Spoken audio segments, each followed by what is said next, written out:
Well, we are live. Thank you for watching Numbskull News. We're doing it live. Doing it live. Still got a problem with my damn new haircut, though.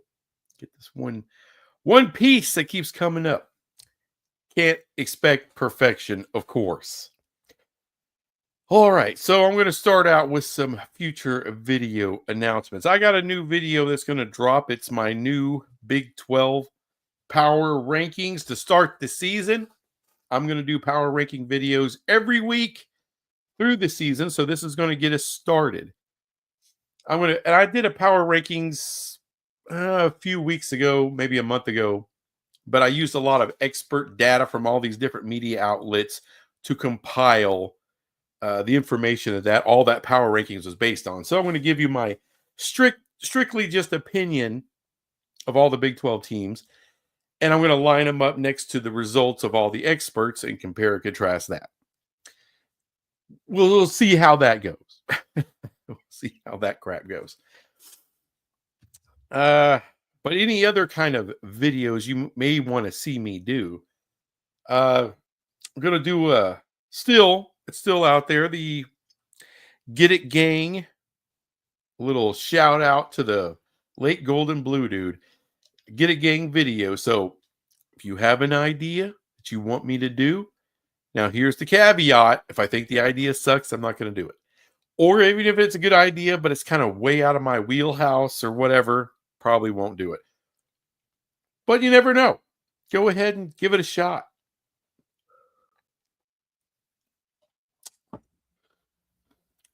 All right. My off-topic topic to start the damn video with. Hogan hysteria. Hollywood Hulk Hogan. Hulkamania. Ever since he died, there's been a contingent of people online just wanting to talk crap about Hulk Hogan, the greatest of all time. You may not think he's the greatest. Maybe you think, hey, Stone Cold, The Undertaker, The Rock. Keep in mind those three made their bones in the house that Hogan built. All right. The modern wrestling landscape was built by Hulk Hogan and Vince McMahon. WrestleMania, the biggest freaking show on earth as far as wrestling goes, was built by Hulk Hogan. So not only did he build up the biggest wrestling company of all time, he left that company, went to WCW, became a heel, joined the NWO, and because of that heel character, he beat the WWE and turned WCW into the biggest wrestling company of all time for that stretch of time. For about 83 weeks worth, they beat the WWE. Damn near put them out of business. This is the kind of guy we're talking about. It would take a combination of the popularity of Stone Cold and The Rock to reach the point of where Hogan was. He was a phenomenon, absolute phenomenon.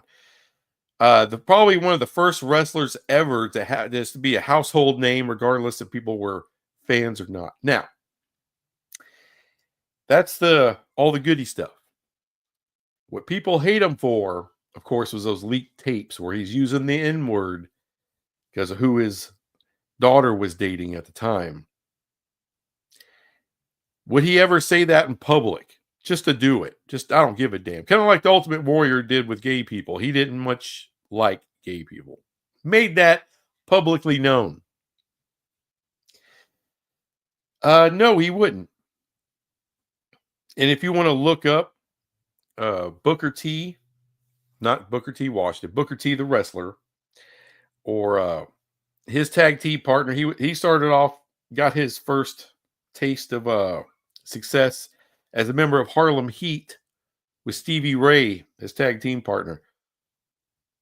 Neither one of those guys, they talked about Hogan after he passed. Like, no, he wasn't a racist. We didn't like what he said, but and Stevie Ray, when he was talking about, hey, he owes Hogan a hell of a lot because they were just bullshitting around with Harlem Heat.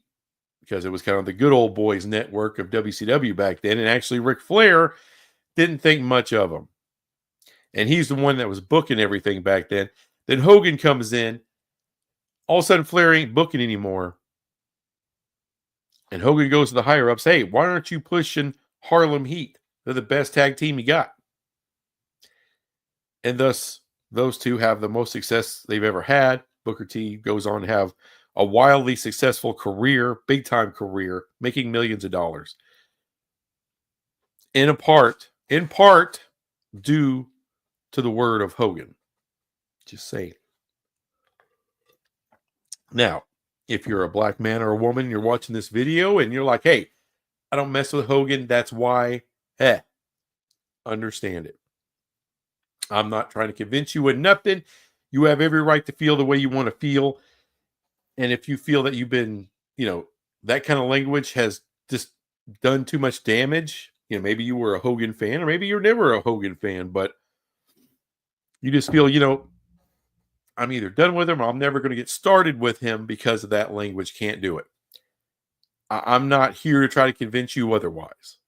And you have every right to feel the way you want to feel. However, you damn white people out there that want to make everybody else's problem your problem. The same white people who say they want to support downtrodden communities, minority communities. Instead of supporting, you want to go and jump out front, just like Malcolm X always talked about when it came to the white liberal. It's not enough they want to help. They want to be out front. They want to lead. They want to be seen leading. That's a problem. And to those people, I always say, shut the hell up. Shut the hell up. Now, if a black person wants to make a video or say something where, hey, I don't screw with Hogan because I can't deal with that language. And you want to back them up, back them up. That's fine. But back them up, which means you're in the back, white person. You're not out front. Just know your role. Stop trying to, I'm the leader. Oh, really? I think each community can come up with their own leadership. Stop being a punk ass. That's all I would say. All right. Well, look here. We got us comment. Michael D. Wharf. What's up, dude? Appreciate you being here. I know it's a weird time for me. I usually try to do this on Wednesdays. Sometimes my schedule gets screwed up. Unlike some people, I don't make a living doing this. I have other living to make. UPS driver. So, and in the summer in Texas, doing that line of work, it can kind of kick you. It can kind of kick your ass a little bit. Not to mention, I was down one whole week with COVID. So, had to do some recovery there. So, I'm trying to get things back on track. So, I'm like, you know what? Sunday afternoon, I'll go ahead and do a quick live stream. This isn't going to be a super long one, just to let you guys know. Not super long, but I wanted to put something out here. So, here we are. And we have news. Before I get to that news, there was a video that I made about a lot of the hype concerning Duke and others going to the SEC or going to the Big Ten. First off, again, let me clarify for all these people out here. I think Duke is an awesome university. They're proven to be an awesome university. They make a lot of good business deals. They make a lot of good money, huge endowment, the whole nine. Legendary basketball. Same thing with UNC. Same thing with UVA. But I want everyone to really kind of take into account what happened with Memphis in the Big 12. Memphis offered the equivalent, the high-end equivalent of $250 million to get into the Big 12. And taking no media rights money whatsoever. They didn't get in. That was a monster deal to get into the Big 12 for Memphis or for any team trying to get into the Big 12. Or get into any conference. That's a monster deal. Wasn't enough. Now, I'm not saying Duke is the equivalent of Memphis. I'm not. But when you look at where Memphis is and where the Big 12 is, now let's look at where Duke is and where the SEC is. To the SEC, that is the equivalent of Memphis trying to get into the Big 12, trying to buy their way in. Is Duke trying to buy their way into the SEC? And that would be the same story for the Big 10. In other words, there is no buying your way into the Big 2. That ain't going to happen. And that doesn't mean Duke sucks. It doesn't mean UNC sucks or UVA sucks. It doesn't mean they don't have value. None of that. You're not buying your way in to the Big 2. Big 10, SEC ain't happening. There's too many other business variables going on for that to be allowed to happen. Now, because you notice, Notre Dame doesn't have to buy their way into jack shit. And when it comes down to it, the big football brands of the ACC won't have to unask money and pay to get in to one of those Big 2 conferences. It'll be because their media partners see the value and is willing to cover the cost. And then the Big 10 or the SEC says, okay, we recognize the value and how this can help us even get bigger in the future, so we'll do that. It won't be because somebody cut a check for $200 million or $250 million or brought $200 million worth of advertising, or we won't take any money. I've heard that with Duke before. Oh, SEC, Big 10, we won't take $1 of media rights money. The SMU model isn't going to get you in. The Memphis thing, and I'm sure Duke can offer way more than 200, not just advertising dollars, but real dollars, like cut a check. It will not be accepted by the Big 2. It won't be accepted by their media partners. You're going to have the viewership. You're going to have to be able to provide premium matchups, not in basketball, but in football. If you don't provide that, you ain't getting in. Okay? Okay. That's where we are. I'm not cutting anybody down. I'm just seeing this is the reality that I see. This is the only truth about realignment that makes logical sense to me. Therefore, I'm communicating it to you. Why? Because I want to. That's it. It's not because I want to kick Duke in the junk or UNC or UVA in the junk. It's just what I see. Now, something that's maybe indirectly to do with realignment, but I would ask, is it really that indirect? I mean, we're not talking one team or a group of teams going to a conference. That's what I mean by indirect.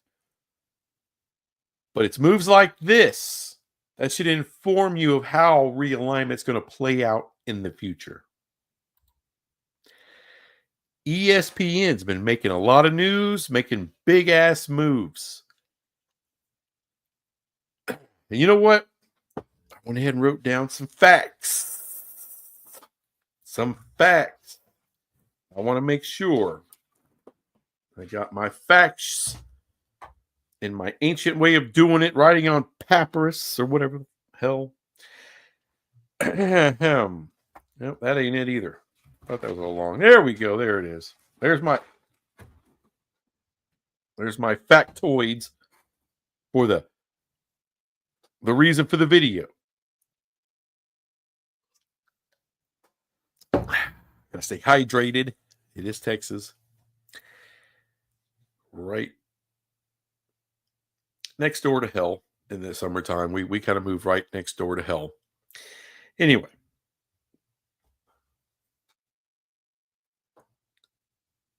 ESPN, the deal they made with the NFL. They get the NFL network. They get the rights to the red zone. The NFL, they get 10% of ESPN, a 10% equity stake in ESPN. The most important thing is it ties those two together. Two sports giants, sports titans, ties them together. A lot of the talking heads in the business circles are saying, hey, when asked about it, they're saying, well, the NFL won this deal because the NFL network is worthless. Now, the Red Zone channel isn't. That's probably the NFL's most valuable property outside of their games is the Red Zone channel. It's the most lucrative and it's the most successful. The NFL network is not. They've been, that's why they created Thursday Night Football to try to bolster the NFL network, and it didn't work. So they sold it to Amazon because no one gave a shit about the NFL network.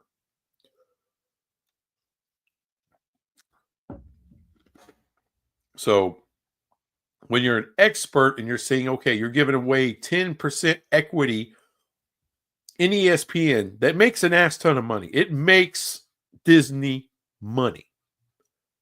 Why would you give that away for a failing NFL network?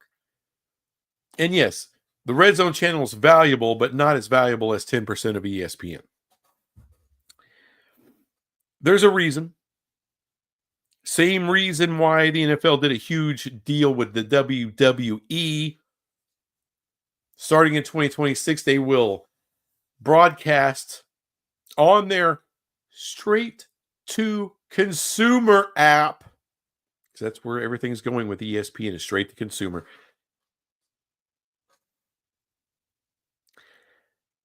But they'll have the rights to broadcast all of the premium live, the biggest of the premium live events of the WWE. That's WrestleMania. That's SummerSlam. That's Crown Jewel. It's a newer big one they have. Backlash, King of the Ring, Royal Rumble, all the biggest events they have every year available on ESPN straight to consumer app. Why did they do all that? There's a question. Oh. And by the way, ESPN also did a deal. All of this kind of being announced in the same week. Did a deal with Penn Entertainment. They're going to have ESPN Bet. It's a $2 billion sports betting deal with Penn. What the hell? Why do all this shit? All right. And remember, NFL wanted nothing to do with gambling at all. Oh, keep it out. Keep it out. Commissioner. Oh, hell no. We're going to fight that fight. Not so much. Not so much. There's a lot of money to be made in that. And they want to wet their beak. So, but why? Why is ESPN making these moves? Why are they giving away 10% of their value? Their equity stake, 10% of their equity to the NFL for NFL network that's worthless and Red Zone channel that is valuable, but just it's not that big a deal. Now they are getting extra games. That's great. It's more for the straight to consumer BS. Now this is just my speculation on why. Why? Because everyone's like, oh, they're trying to get more revenue.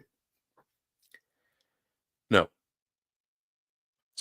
Right now, the Red Zone is still going to be part of the linear model, the linear packages with cable and satellite. That's probably not going to change for a while. But eventually, that will be going over to the straight to consumer. It's going to happen. Also, and this is also according to, what the hell is his name? The NFL commissioner.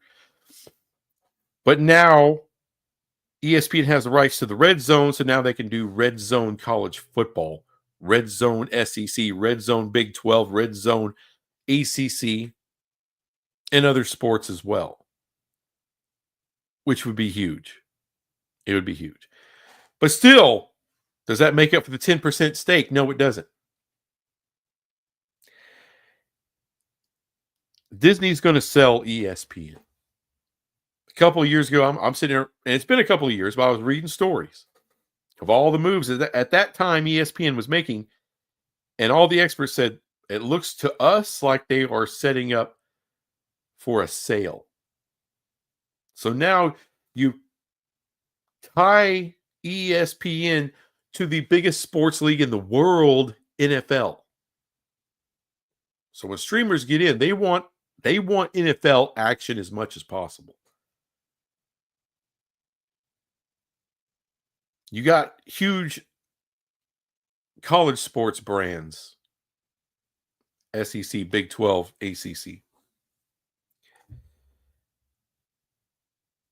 But you got the betting part. Excuse me. You got the betting angle now, $2 billion deal for that.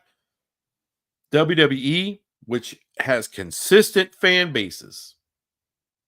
Now they're kind of pissed. $30 a month. Look, there's a lot of crossover between regular sports fans and wrestling fans. But there's some people that are just wrestling fans. Hey, tough shit. Move to Ireland. Then you can just, have Netflix and get it all. But here in America, the reason they're doing this is to sell. Disney's going to sell it. Big reason they're going to sell it. ESPN makes great money for Disney, but their growth has stagnated. They're not growing like they used to grow. Why is that? Because the linear model is dying. Still making money, but the growth and the potential is no longer there. It's dwindling. Every year, hundreds of thousands of people are canceling cable and satellite subscriptions, cord cutters. They're going to streaming, which is good for the streamers. But also, there's a lot of competition in that space. They want live sports to funnel people into their shit. I've always talked about Amazon because Amazon, they have a streaming platform. They don't have to make money on it. It's not there for them to make money on. They want you to buy Amazon Prime because it's not just the streaming network. That's not even the most important product they offer. The most important product they offer is free shipping. They want you to buy more worthless shit from Amazon. Whatever it is, a fishing pole, batteries, kitty litter, diapers, shit that you can use, of course, and useless shit. Tons and tons of it. A new lawnmower, a new mattress, even your groceries. They want you one-stop shop for everything, including your entertainment. And like I said, Amazon doesn't even have to turn a product on their entertainment. So why would they want to buy ESPN? Huge sports market. Because now that's more people coming into your marketplace to buy your shit. That's why. It's I mean, to me, it just makes sense. But it could be Netflix, could be Google. I mean, yeah, they would spend billions of dollars for the rights to ESPN from Disney. But damn, they got the money. They got the money. That if you want to get hot and heavy into live sports and you're a big time tech giant, that's how you do it. That's what makes sense to me. So what does that mean? Early 2030s. It's not just the rights of the Big 10, the SEC, and the Big 12 that are going to come available. It's the rights to the NBA. They're coming back in 2030. The NFL. There is so much shit, so many media rights, all at the same time. So if you want to come in and make a giant purchase into the market, if you're a huge streamer, That's the time. That's the time. You want to capture as much of that as possible. Why would you want to buy ESPN, whose growth rate has stagnated? Why you want to do that? Well, first of all, they're making themselves way more attractive being tied to the NFL. All right. With the new betting platform and their deal with WWE. All that makes ESPN more attractive and frankly worth more money. But why would you want to buy it? Like I said, if you're Amazon, your main business is selling crap. It's online Walmart. That's why. And by the way, eventually you can get that thing to turn a profit through advertising and through the broadcasting rights in which you have once you purchase ESPN. Yeah, you can make that profitable. And if you look at what Amazon does right now as far as streaming, because it's not just Amazon crap you can stream or purchase, but you can also get your subscriptions through Paramount Plus, through Peacock, and by the way, those two are merging. So it's not just ESPN making moves. But no, I'm just saying if you're a big tech giant, early 2030s, there's going to be a huge opening to make big swings. That's what I'm guessing is going to happen. All right. Let's see what kind of a crowd we got here today. MBM. At what point does the SEC stop adding football brands due to cannibalism? I believe they stop at 18. I think they add 2 more. I don't believe there's going to be a big scoop. Greg Flugar scoop. I think there's going to be 2. I think I still believe Notre Dame will stay independent, but there's some underlying smoke of them going to the Big Ten in early 2030s or 2030.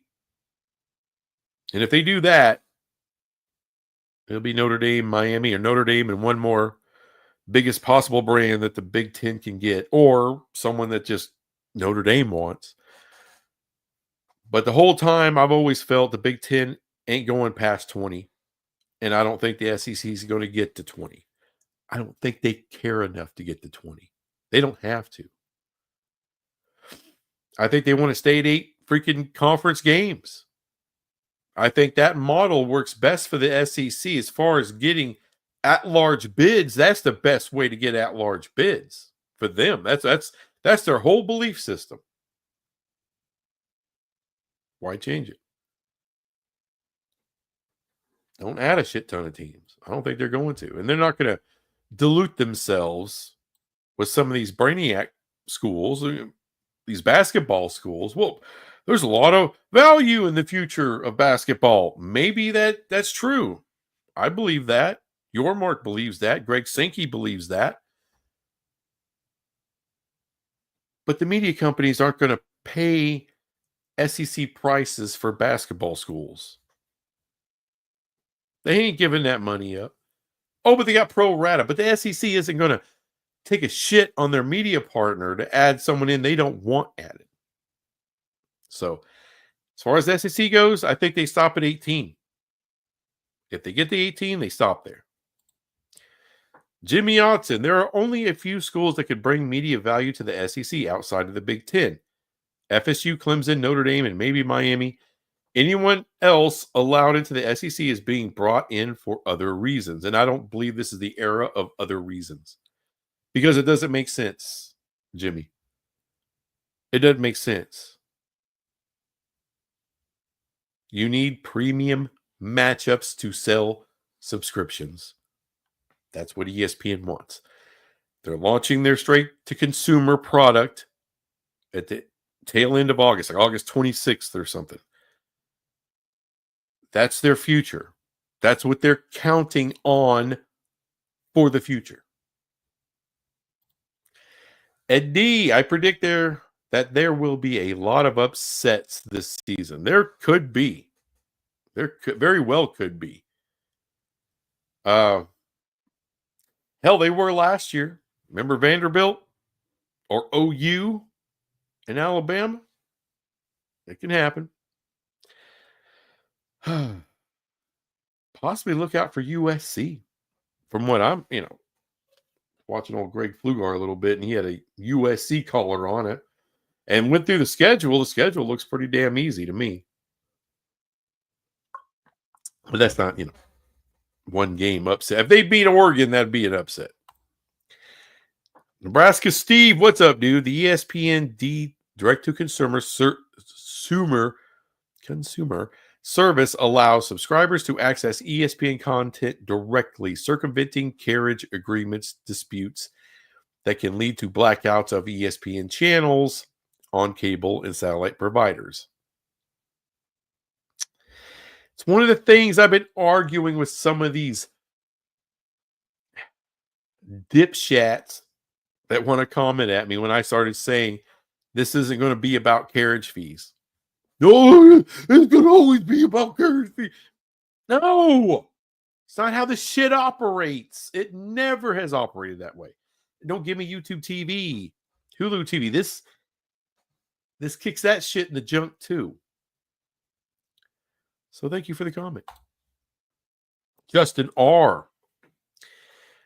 Broadcasting rights expiration dates. MLB and NHL 2028. Big 10 2030. Big 12 2031. NCAA men's tourney. I forgot about that. CFP 2032. NFL 2033. SEC 2034. Now I thought the SEC was 2032. NBA 2036, ACC 2037. They may not be around in 2037. I mean, they'll be around. They'll be around. Kind of like how the Pac is around. That's how they'll be around. Yeah, that's a lot of shit. That's a lot of shit coming up at roughly the same time. So if you're big streamers, they have a shat ton of money because Fox and ESPN are kind of tapped out. Not to mention, I always forget, but ESPN owns a lot of Fox. Oh, but they're at enmity with each other. Not so much. Nebraska Steve, the new ESPN direct-to-consumer streaming service will cost $30 per month, while monthly cable TV subscriptions average around $83. Technically, it'll be $35.99, $29.99 for the bundle, because that's the direct-to-consumer, that's Disney Plus, and that's Hulu for $30. $35.99 after a year. I looked that crap up because, damn, that's a good deal. Hell, I'm probably going to be a customer. Justin R. Now, if the NFL decides to opt out of the last 4 years of their deal, they can go to open market in 2029, and it throws a wrench in the plans. And that's one of the reasons I think ESPN's going to sell. Shit's getting real expensive. Disney only has so much money. They're bleeding out money. Just from their movie output, they're bleeding it out. Doesn't matter if the damn shit's good or not. I heard really good things about the Fantastic Four, but it's going to lose its ass. They overspent. And, people are a little tired of the multiverse. I know I am. Why does every damn movie is multiverse? I don't care. But yeah, so they're losing their ass. But Amazon isn't. Apple's not. Google ain't. Keep a lookout. You are correct on Amazon. They make money on everything else. TV is just there as a loss leader. Yeah, it's like I said, it's just there to suck people in. Now, I'm not saying one day they can't make money on that. I'm sure they will, but it's not something they have to make. It's not anything they depend on. They don't depend on it. It's just a fishing line. Reel you in. Oh, gotcha. Gotcha, bitch. You're getting your Christmas wrapping paper right here. The tape, the box, and the BS you're giving away. Everything right. It's a brilliant business model. Jimmy Otson, the SEC has all the premium matchups they need. They do. They have all the premium matchups they ever need. You're absolutely right on that. Bama, Georgia, LSU, Texas, Tennessee, Oklahoma, Ole Miss. Don't know if I'd throw Ole Miss in there. It's good brand, really good ratings. It's more about the coach. I don't like the little weasel bastard. They'll get the big TV spots every week. Yeah, they will. But if you're adding Jimmy, are you interested in adding another Vanderbilt? If you're the SEC, and if you're ESPN, are you interested in adding another Vanderbilt? And it's not for the prices in 2025 you're adding them for. You're adding them for the prices of the new TV contract. Remember that, which is going to be substantially more than now.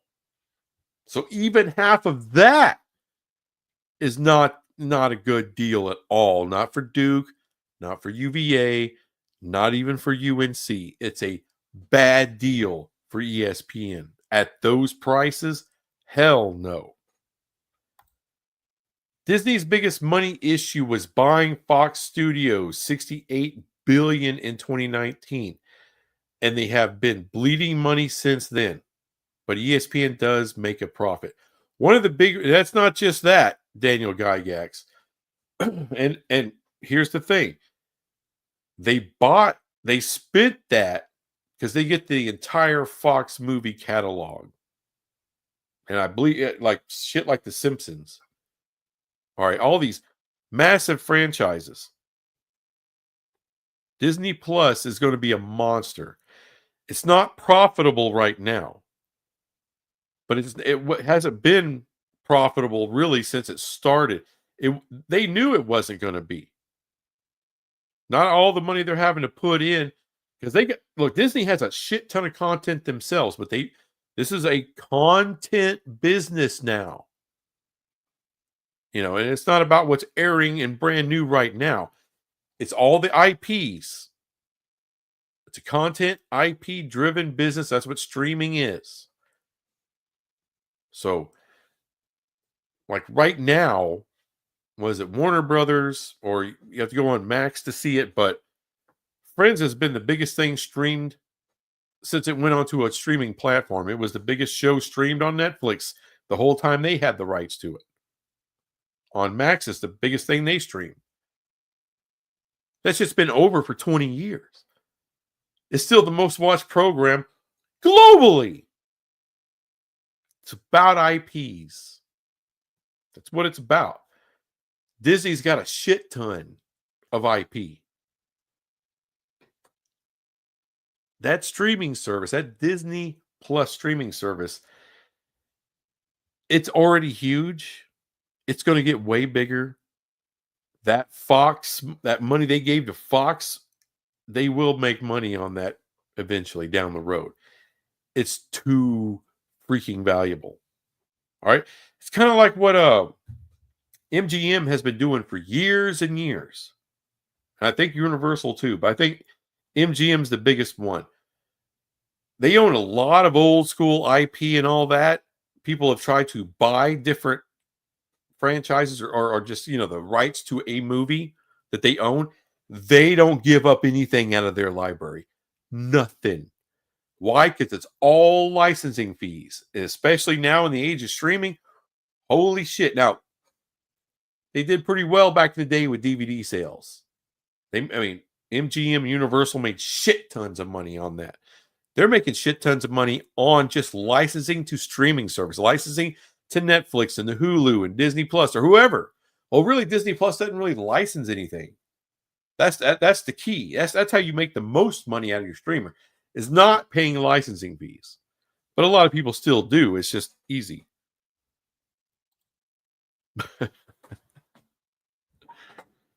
Oh, totally forgot. too. Totally forgot about that too, Justin R. I appreciate that.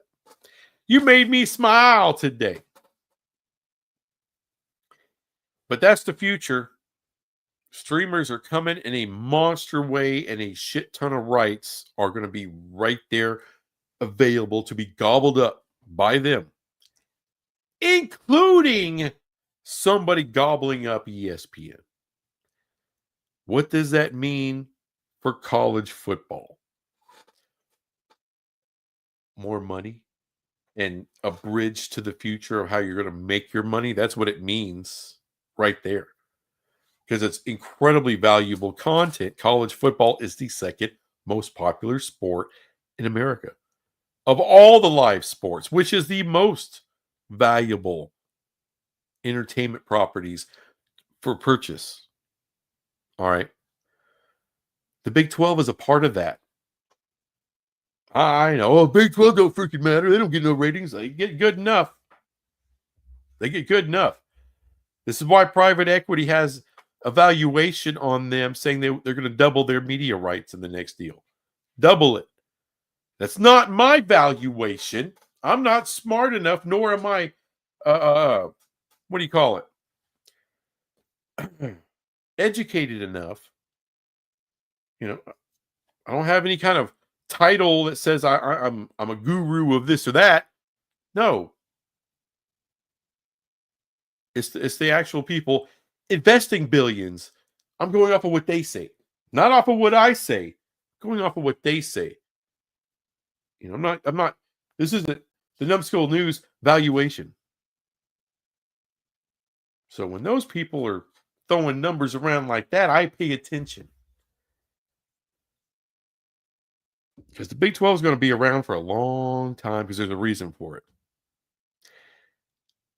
A collection spot for all your tier 2, because it's not just about the biggest premium matchups, tier 1 matchups, blue bloods going at each other. But how do you make tier 2 content, which has value, but how do you maximize that value? Because that's why we have consolidation. Because you want to maximize what Alabama is and what Texas and LSU and OU are and Georgia. You want to maximize Ohio State and Michigan and Penn State and USC. That's very important. Also, because that's not enough content to go around, you need the tier 2 content. So how do you maximize that? You can also consolidate the best of the tier 2 into one conference. That way they play each other all the time. It's a big melting pot of brands that are pretty damn good, get good ratings, not the top, but good, maximize to their best earning potential. That's what the Big 12's for.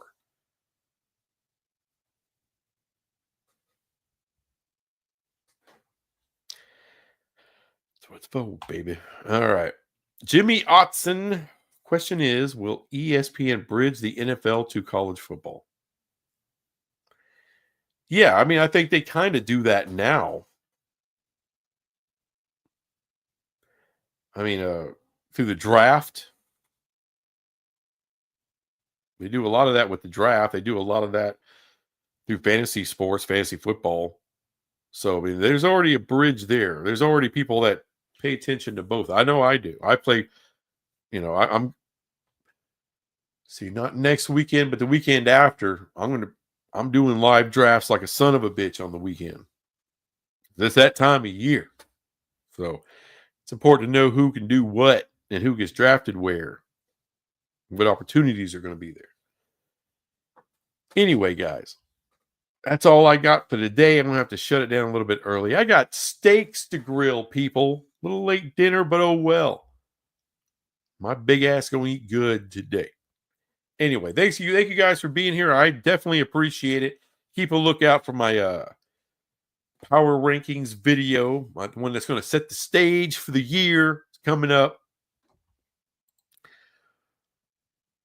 Well, crap, Immaculate. Anyway, I need to have you back on the live show. I'll DM you on X or something like that. Anyway, guys, I appreciate you being here. Take it easy. Have a good week. Bye.